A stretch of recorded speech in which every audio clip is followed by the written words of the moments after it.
not making this up. Back in the day, they really made pocket sundials. This is the Ansonia Sun Watch from the 1920s. A normal sundial has to be specifically installed at a certain angle and calibrated to your latitude and longitude. So how could they make it portable? Well, look up the nearest city on the chart here. I'm near New York, so I'll go with that. New York says 40 degrees latitude, so that tells me how far to pull out the pointy thing. Then to get my angle right, I turn the compass to point north, but I adjust 10 degrees west because of the magnetic deviation from true north. Then read the edge of the shadow. It looks like right at 1 p.m. Then do what it says on the chart. I'm in New York, so I subtract 4 minutes to adjust my time zone. It's August 26th, so I add 2 minutes to adjust for the seasons. And it's daylight saving, so I add an hour. So I get 1:58 p.m. Actual time when I made the video, 2 p.m. on the clunk.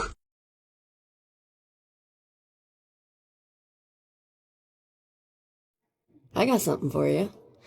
Okay, so we were always taught in school that the Earth is ball, right? It's a globe. We're just standing here held on by gravity while the ball is flying around super, super fast in the vast amount of space, right? But have you ever thought about why they would say that the sea is sea level? Why would they say sea level? Why not sea ball? I mean, I'm just asking legit questions. I could tell you a story. When I was a little kid, I always used to wonder. I was probably like 5, 6, 7 years old. I'd go outside, and I lived in the woods. We had trees. We had forests around our house, right? I always used to wonder, why aren't the trees like flying past us? Why, when I went outside to look at stars with my mom at night, we would lay out on the back deck and stare up into the stars, right? Nothing changed. The Little Dipper, it never disappeared. It never went somewhere else. It was very stationary. It's been very stationary. I don't know, some things to think about. I mean, if you have a bowl of water, if you move that bowl, and then you stay still, the water's going to get even. It's going to get level, right? That's what happens. If you flip the bowl over, and if you pour water on it, or if you try to get the water to stay on, right? It's just going to fall off. Or how about this? If you have a soccer ball or a basketball, right, and it's wet, and you spin it on your hand, on your finger. It's a perfect example. If you spin it on your finger, what happens to the water? Does it fly off, or does it suction to the ball? Sizes shouldn't matter. Whether it's this big or as big as the Earth is. It's level, you guys. It's level. Common sense says it's level. Pull your head out of the matrix. Dig a little bit. Do a little research. All you gotta do is literally look up flat Earth videos. Watch it with an open mind. Watch it like as if you don't know anything about the Earth. And then you think about both perspectives. Really actually look it up. Research. Doesn't take a whole lot. And if you have a good head on your shoulders, you should be asking questions. Never stop asking questions about anything. Nothing. Because you shouldn't trust anybody. Not anyone that you do not know. So, I don't know, some things to think about. Do you really feel like the world is still a ball? Think about it. Do some research, for real. Okay, I got a question for you. This is a genuine image, not AI, taken from a high altitude weather balloon. And the lens is not a fisheye lens. Let me just ask you, like, does the sun look local? Like, doesn't it look kind of like it's right over there? And you may be thinking that's crazy. But here's an image from a popular science magazine, which promotes the idea of, and they use either a fisheye lens or they have CGI'd this image. You have a university posting a similar picture of it having this massive curvature. But you can find hundreds and hundreds of pictures from, independent folks putting a balloon up there and seeing it be quite flat, and also the sun looking quite close. Now, this image you may think is just a willy-nilly thing, but in theory, with math, couldn't we follow these rays of light to their convergence point with simple math? Like, let's get a degree here. How far away would that sun really be? Because don't you think if the sun is, this is to scale, I typed in solar system to scale. The sun's that big, wouldn't the wavelengths of light be perpendicular, like straight, as opposed to shining in through the clouds at different angles? Now, it is interesting that most of the ancient cultures and civilizations used to think falsely that we lived on a non-moving plane. And there was never supposed to be an edge, by the way. That is a common misconception.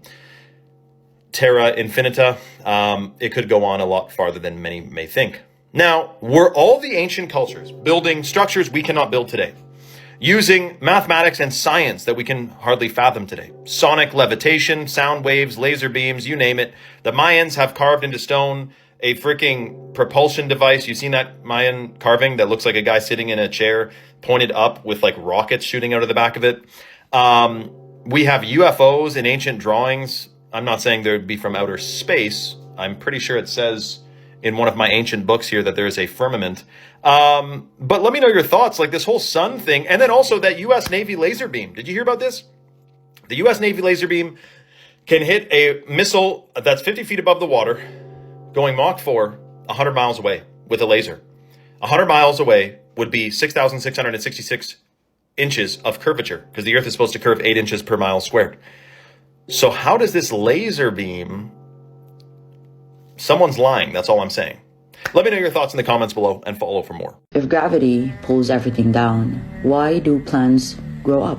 A seed buried in complete darkness still knows what to do. Roots move downward, but shoots rise upward. No signs, no instructions, and that sprout is fragile and flexible.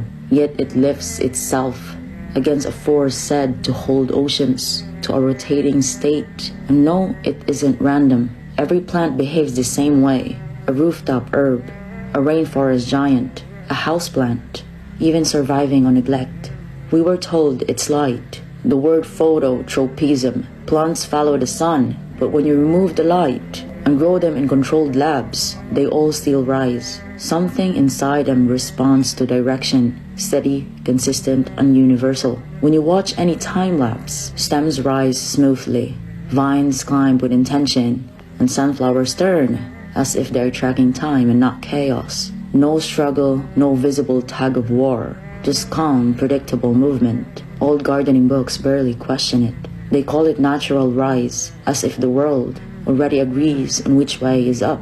You don't have to choose religion to notice this, but when nature moves with such certainty, it raises a quiet question. Not what we're told, that this nature and universe happens by accident.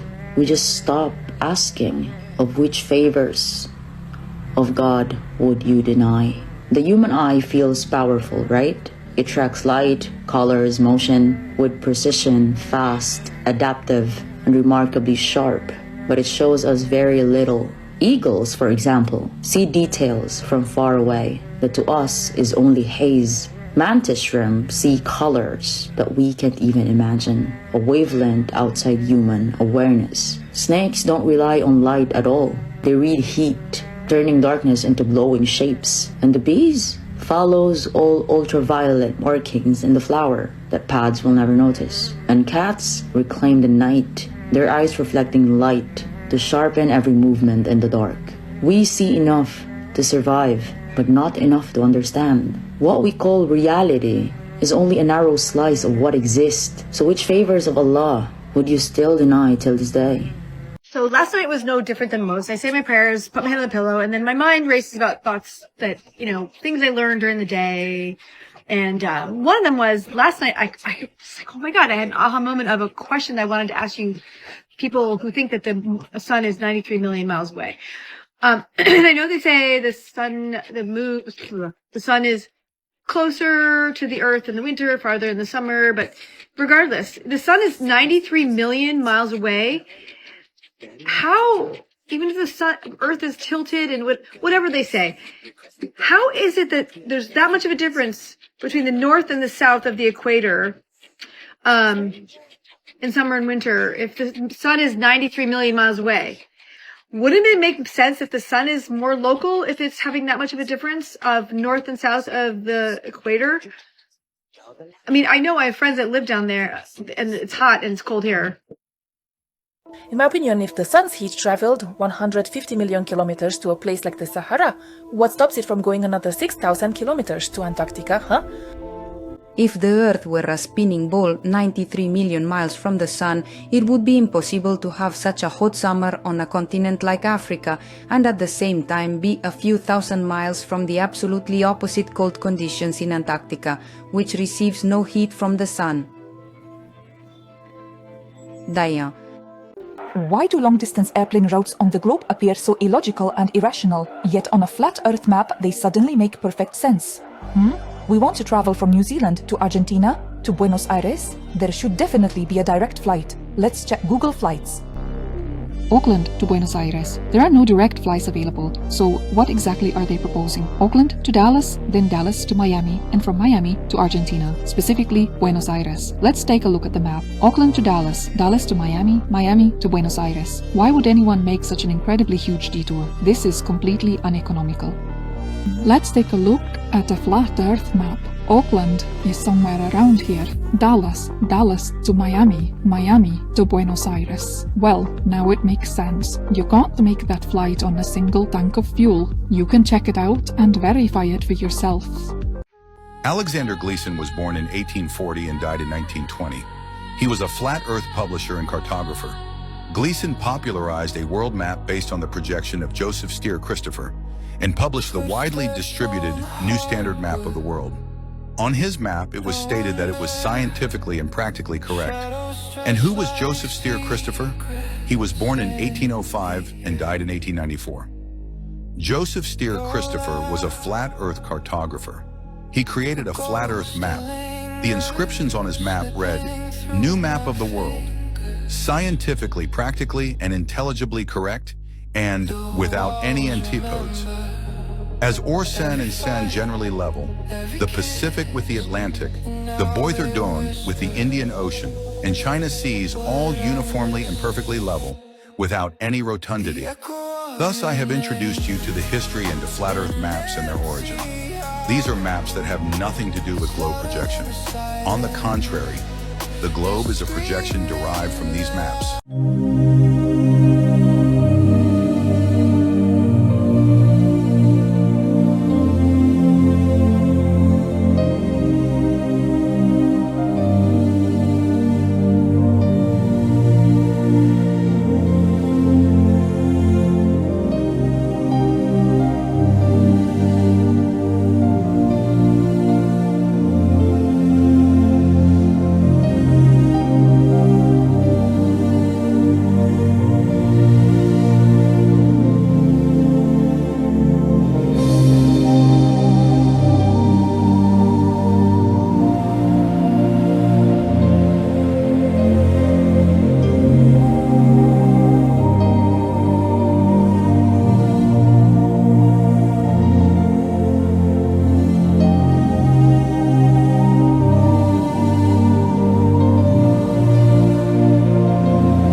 The flat Earth map dates back over 1,000 years. This map is credited to being created by a Persian astronomer. His name was Al-Biruni, and he lived between 973 AD to 1048 AD.